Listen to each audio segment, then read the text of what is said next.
Assalamualaikum warahmatullahi wabarakatuh. Waalaikumsalam warahmatullahi wabarakatuh. Perkenalkan, kami dari kelompok 2 ingin mempresentasikan tugas makalah kami yang berjudul Sejarah Demokrasi di Indonesia. Saya Hafizah Nur Haida selaku moderator dari kelompok 2, dan izinkan saya untuk memperkenalkan rekan saya. Saya Ahmad Ferdian. Saya Dia Amanda Purnama. Saya Lego Irama. Saya Ikan Pria Nasibuan. Saya Di Wulandari. Saya Edisa Anaka. Setelah memperkenalkan diri, kami akan menjelaskan tentang sejarah demokrasi di Indonesia yang akan dimulai oleh Ferdian. Kepada Ferdian, saya persilakan.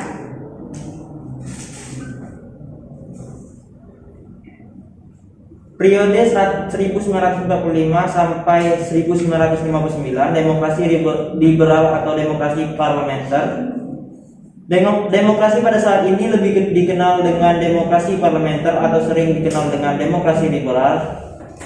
Dan sebelum pada masa berlakunya Undang-Undang Dasar 1945 yang terjadi pada periode pertama, yaitu tahun 1945 sampai 1949, kemudian dilanjutkan pada masa berlakunya Republik Indonesia Serikat atau RIS 1945 dan Undang-Undang Dasar 1950. Dalam pemerintahan Indonesia dipimpin oleh Presiden RIS yaitu Ir Soekarno dan Presiden RI yaitu As-Aad, dan terdapat 16 negara bagian dari hasil konvensi meja bundar atau KMB sejak tanggal 17 Agustus 1950.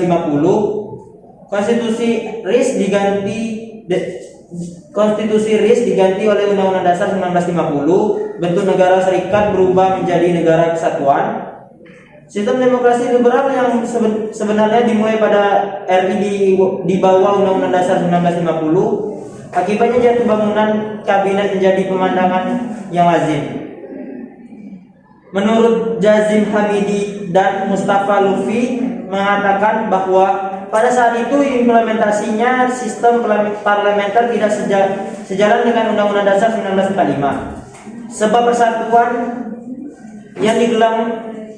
persatuan yang digelang selama ini terlalu lemah dan memberi peluang kepada partai-partai politik dan Dewan Perwakilan Rakyat pada saat itu. Undang-Undang Dasar 1950 menetapkan berlakunya sistem parlementer di mana benda efektif terdiri dari Presiden sebagai kepala negara konstitusional beserta materi-materinya yang mempunyai tanggung jawab politik.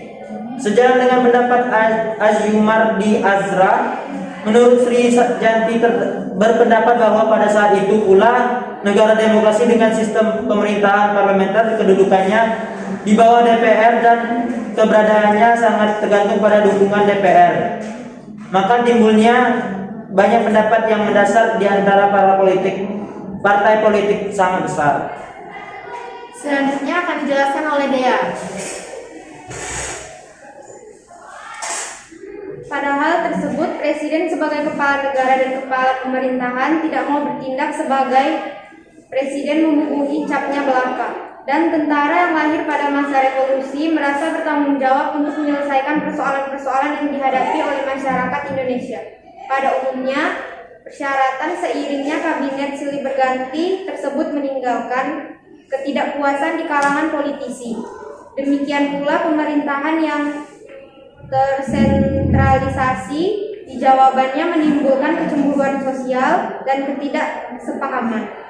Ketidaksepahaman mereka bertumpu pada usulan agar Piagam Jakarta dimasukkan dalam pembukaan UUD 1945 dan pasal 29 ayat 1 Undang-Undang 45 diamandemen sehingga berbunyi negara berdasar atas ketuhanan yang Maha Esa dengan kewajiban menjalankan syariat Islam bagi pemeluk-pemeluknya.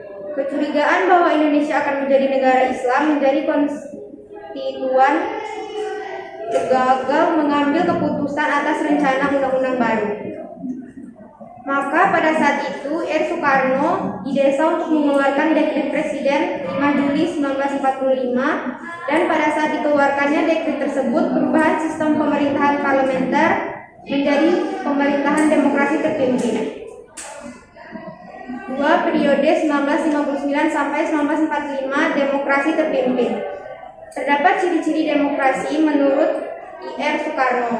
Pada saat dikeluarkan halnya Dekret Presiden 1959 dalam amanahnya terdapat 12 definisi tentang demokrasi terpimpin antara lain. 1. Demokrasi terpimpin adalah demokrasi atau menurut istilah Undang-Undang Dasar 1945 yang berbunyi kerakyatan dan dipimpin oleh hikmat kebijaksanaan dalam permusyawaratan. Yang kedua, demokrasi terpimpin bukanlah indikator berlainan dengan demokrasi sentralisme dan berbeda pula dengan demokrasi liberal yang dipraktekkan selama ini. Yang ketiga, demokrasi terpimpin adalah demokrasi yang cocok dengan kepribadian dan dasar hidup bangsa Indonesia. Yang keempat, demokrasi terpimpin adalah demokrasi di segala soal ketatanegaraan dan kemasyarakatan. Yang kelima, inti dari pimpinan dalam demokrasi terpimpinan dalam permusyawaratan. Penjelasan selanjutnya akan disampaikan oleh Lego. 3. Periode 1965 sampai 1998. Demokrasi Orde Baru. Runtuhnya pemerintahan Soekarno selanjutnya digantikan oleh Soeharto di tahun 1998. Selama 2 tahun Soeharto menerima tugas dari Soekarno guna menyelesaikan pemberontakan Gerakan 30 September atau PKI atas dasar surat pemerintahan 11 Maret 1966. Keberhasilan tugas Soeharto menimbulkan kepercayaan MPR sebagai simbol tertinggi perwakilan rakyat keuntungan selaku Presiden RI.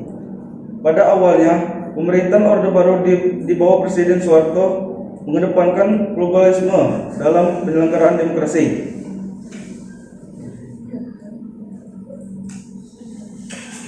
Selanjutnya akan dijelaskan oleh Ipan. Dalam sistem politik bersifat holistik sebagai perlawanan terhadap penyelenggaraan pemerintahan negara yang otoriter berdasarkan demokrasi terpimpin. Sistem politik Indonesia menemui bentuknya ketika ditetapkan demokrasi Pancasila sebagai landasan pelaksanaan demokrasi Pancasila bagi pemerintahan Orde Baru. Dianggap sebagai langkah penyelenggaraan Orde Baru, integrasi nasional berdasarkan ketetapan MPR nomor 2 MPR 1983 tentang GBHN, demokrasi Pancasila ditemukan dan Pancasila sebagai salah satunya asas yang mewarnai sistem politik di Indonesia. Formulasi asas tersebut ditentukan dalam Undang-Undang Nomor 8 Tahun 1981 tentang Ormas dan Orpol. Selanjutnya akan disampaikan oleh Bilala. Namun dalam prakteknya, demokrasi yang dijalankan pada masa itu masih ada penyimpangan-penyimpangan yang dilakukan oleh penguasa Orde Baru, yaitu yang pertama adalah penyelenggaraan pemilu yang tidak jujur dan adil. Yang kedua, penegakan kebebasan berpolitik bagi pegawai negeri sipil atau PNS. Ketiga, kekuasaan kehakiman yudikatif yang tidak mandiri karena para hakim adalah anggota PNS Departemen Kehakiman.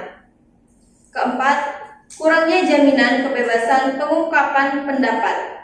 Yang kelima, sistem kepartaian dan otonom yang berat sebelah nama mereka yang praktik kolusi korupsi dan nepotisme. Dan yang keenam, karena menteri-menteri dan gubernur diangkat menjadi anggota MPR. Penjelasan yang terakhir akan disampaikan oleh Erisa. 4. Periode 1998 sampai sekarang demokrasi era reformasi. Runtuhnya rezim otoriter pada masa Orde Baru membawa perubahan yang terjadi setelah tahun 1998 di Indonesia. Angin segar yang dibawa oleh para mahasiswi dan aktivis 1998 membuka cakrawala di era pembaruan atau dikenal dengan era reformasi. Transisi demokrasi merupakan fase krusial yang kritis, karena pada masa ini akan ditentukan kemana arah demokrasi yang akan dibangun. Selain itu, dalam fase ini bisa terjadi pembalikan arah perjalanan bangsa dan negara Indonesia yang mengantarkan Indonesia kembali memasuki masa otoriter sebagaimana pernah terjadi pada Orde Lama dan Orde Baru yang membuat masyarakat trauma. Itulah tadi penjelasan tentang sejarah demokrasi di Indonesia oleh kelompok kami. Sekian dari saya. Apabila ada kesalahan saya mohon maaf. Wassalamualaikum warahmatullahi wabarakatuh. Waalaikumsalam.